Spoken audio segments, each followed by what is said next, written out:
The Wolftooth pack pliers are one of my favorite bike tools of all time. It's nicely made, it's a great size, feels good in the hand, and it's super useful for removing and attaching your bicycle chain out in the field or also at home. I'd argue if you're on the market for a chain breaker chain attachment tool, this one works well enough to be your only chain tool even at home. Is there any way this could be improved upon?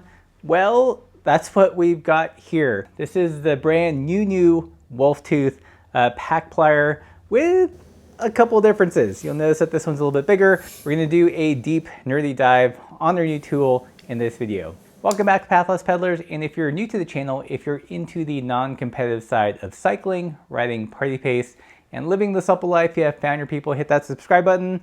So close to 100,000, let's make it happen. So I've been using the new version of the Wolftooth pack plier for the last couple of weeks, working on bikes at home as well as out on rides. I'm going to switch camera angles and give you a tour and tell you what I think. So this is the older version of the Wolftooth pack plier. And as you can see, it's about the same length as a standard tire lever. And this, my friends, is the new one. And as you can see, it's a fair bit longer.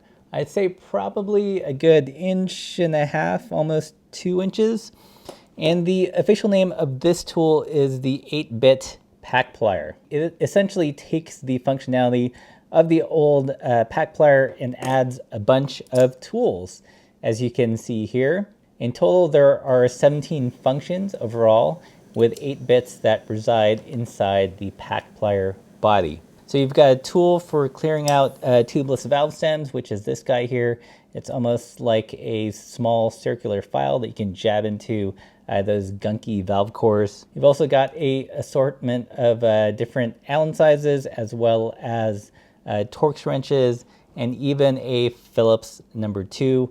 I think I'll pop in a graphic somewhere over here with all the listed tools. Over here on the end, you can see it's got a swiveling little piece here to hold the bits.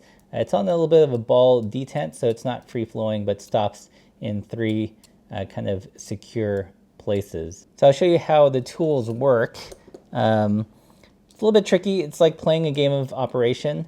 But as you can see here, each of the tools has a small little hex area, which then slides into the bit itself. So this way, when it's in this mode, you can kind of use it to maybe start a bolt. And then when you're ready to torque it down, you turn it over here and you can get some better leverage. So overall, a pretty cool tool. I have been using this, like I said, for the last couple of weeks, working on bikes, primarily adjusting headsets, derailleurs, really small job. This is not a replacement for a home toolkit.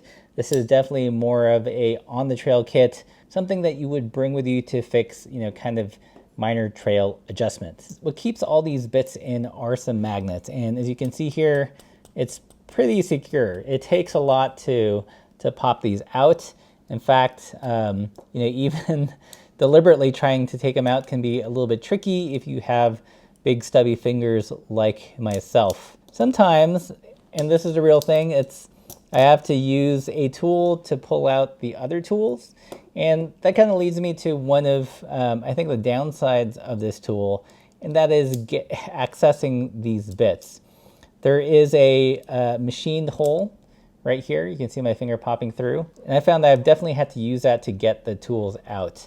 Usually, when accessing these tools, I have to get this one that's right above the hole out first, and then use this narrow end to work these other tools out.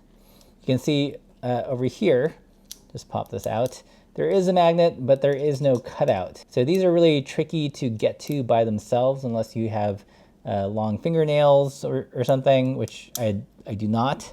So a little bit more problematic for me. But once you do get them out, it works as advertised. You can tighten and loosen a headset. That's probably the most frequent use I've been using this for. You can do some minor derailleur adjustments or remove or put on bottle cages. I'm probably not going to do high torque things with this. However, I have used this, I believe this is an 8, to remove pedals. So this is actually handy. Usually the larger bit like the 8 is an afterthought and that gets lost, but here it's integrated to it's not quite a ratchet, but this bit holder thing. So you always have something that can remove your pedals with you in this tool. I do feel like in using this, it's a little bit of a game of operation, if you will, in that you have to manipulate these really small parts in tight quarters. All right, so I'm going to use this tool and get this tool out here if I can. All right, there it is. There's also a magnet holding down this thing. So this is pretty cool and unique. I don't think I've seen this in any other tool, but basically it's a circular file.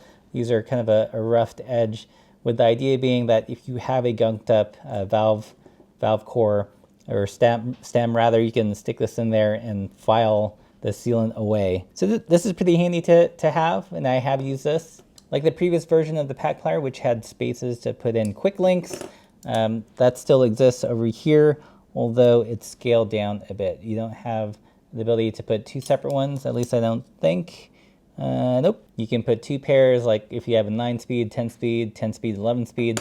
This one you're kind of committed to one. So in terms of using this tool, one thing I've found is that depending on how you hold it, this has a tendency to slide open. So using it with the sliding handle on the outside, I found myself twisting and then this would kind of come undone. A little bit annoying, so I would recommend holding this flat side without the sliding door on the outside, or whichever hand you use. Otherwise, you have a tendency to bump this open. I think one downside of this tool is, let's say you're working on your headset, you need a 4 and a 5. To switch quickly between two tools or two sizes is a little bit of a pain in the butt, because you have to pop out the tool you're using, kind of put this somewhere and put the next tool that you're going to use. I sort of wish there was a on deck circle of some sort. So if you're doing a task like adjusting the headset where you're going to be using a 4 and a 5, you can have one active bit already loaded, if you will, and then the other bit which you may have to switch very quickly to somewhere else. I don't know where they'd put it, but I do wish there was like an on deck circle.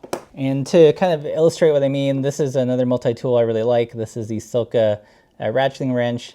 If I were to do a headset adjustment or stem adjustment, I could have the active tool I need in there, and then this functions as a on deck circle.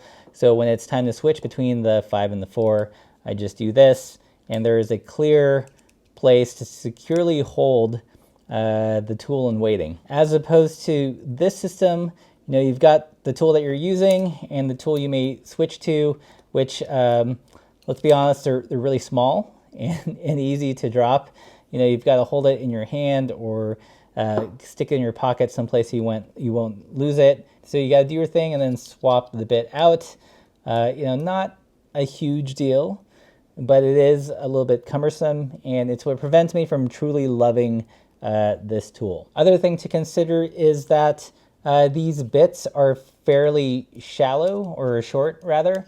So if you have to access something that's recessed amongst other things, this probably isn't the best tool for that. There is no extension to make the bits longer.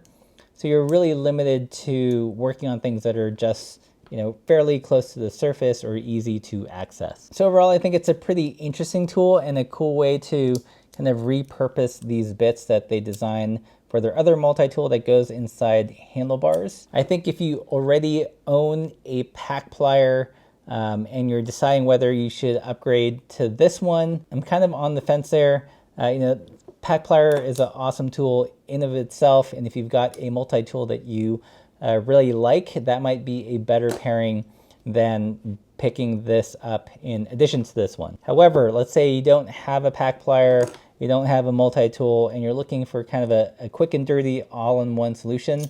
This is when I would consider this. It does get the job done. It's not the most pleasant tool for me to use. It does not replace a home kit by any means, but it's one of those tools that's great to have around when things go sideways and you don't have any other tools and you just want to carry one thing. Then that really serves that purpose. I think for me, if there was a way to integrate kind of an on-deck circle for the bits, then that would vastly improve this tool.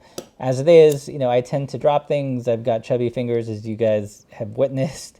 So really small things like this are generally bad news for me. And once while working on the bike outside, I did manage to drop the tool and spend about 10 minutes looking for the little bit.